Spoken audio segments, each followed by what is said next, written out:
میں شاہ امام سید احمد بخاری آپ سے مخاطب ہوں۔ اس وقت کرونا وائرس وبا کی شکل میں پورے ملک میں تیزی کے ساتھ پھیل چکا ہے اور یہ جان لیوا وائرس لاتعداد انسانوں کو مسلسل اپنی لپیٹ میں لے رہا ہے۔ یہ ایسا قیامت خیز منظر ہے جو ہم نے اور آپ نے اپنی زندگی میں کبھی نہیں دیکھا۔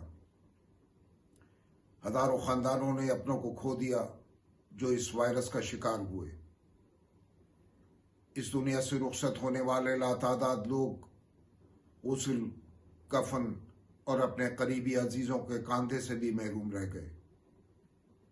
ڈاکٹرز اور ماہرین کے مطابق کرونا وائرس کی تیسری ویو کا خطرہ بھی باقی ہے اور اس وقت بہت زیادہ احتیاط کی ضرورت ہے۔